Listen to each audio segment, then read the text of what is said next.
Reviews and reviewers have proclaimed that the trilogy is, quote, destined to become a classic of literary crime fictions. Critics say its relentless pacing keeps the story churning, and the trial scenes are some of the most exciting ever written in the genre. Mississippi Blood is the conclusion of the trilogy spanning 7 years, featuring Penn Cage and the brutal history of the American South. And joining us now is New York Times bestselling author Greg Iles. He is here to discuss his very latest novel, his 15th, but now the third in the trilogy.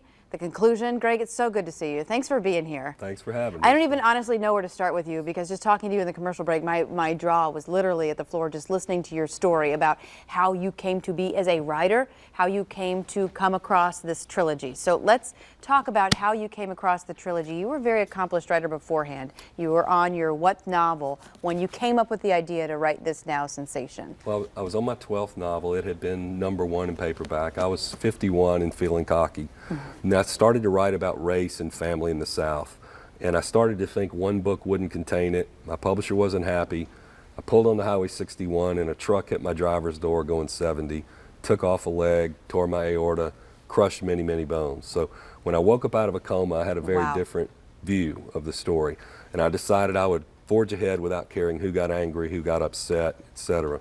And it was 5 years off the shelf, you know, but I lost my agent, I lost my publisher.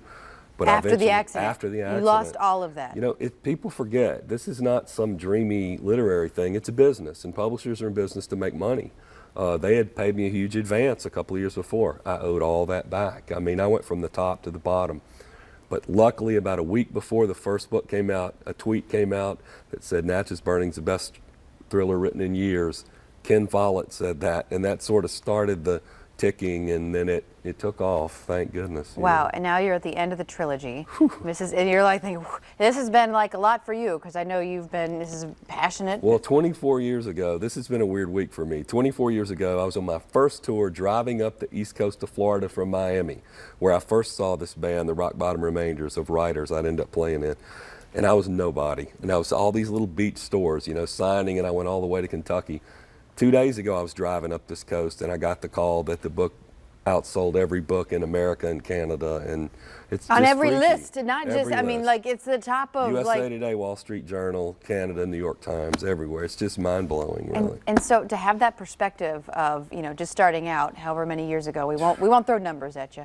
And 33 then now, years old then. 33 years old. Did you ever think, I mean, who can say, did you ever think back then that you would top every literary list from here to Kingdom Come and then be a New York Times bestselling author? Let's put it this way. I was friends with John Grisham, and John published The Firm that year, and he made it to this point in 1 year, and he's been there ever since. So I had a lot longer road. But just it's still hearing nice. You talk about some of these people like John Grisham, and you're talking about, oh, Stephen King, I was talking to him, you know, the other day. These are all like these are your friends. This is like this elite group of really accomplished writers. It is, and I mentioned that because of our sharing the accidents, but playing in a band with Dave Barry and Steve and Amy Tan and people like that, the great thing is camaraderie with people who do what you do. When you're a writer, that's an isolating profession. You're by yourself a year at a time, 2 years at a time.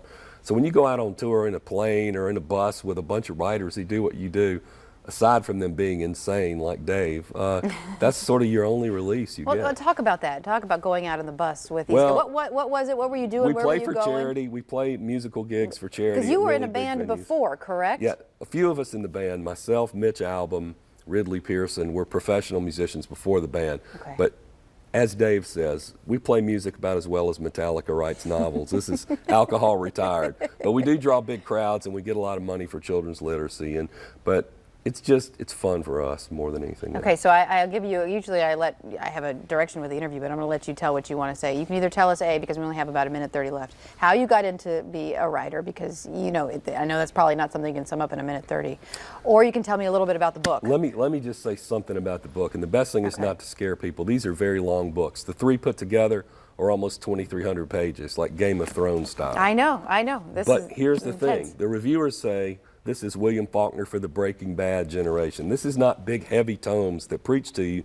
These are, you can't stop turning the pages because, you know, it's exciting. I mean, don't think this is something you don't want to read on the beach. It is. Right. It's just, it deals with serious themes. Well, but in the sheer fact that it's shot up to the top of the lists, you have your trilogy, you know, it obviously you're hitting something that people are interested in, otherwise. It hit a nerve, I think, especially, I know we got to go, but these last couple of years in America, race we've learned that race is not a issue that is going to go away on its own and be okay. It is a central issue in the country that's got to be dealt with. All right, and you've done it in Yeah, I think so. in a fictitious kind of format here. So very good. Thank you so much for joining us, Greg. We could talk to you probably for 4 hours, but we're running out of time.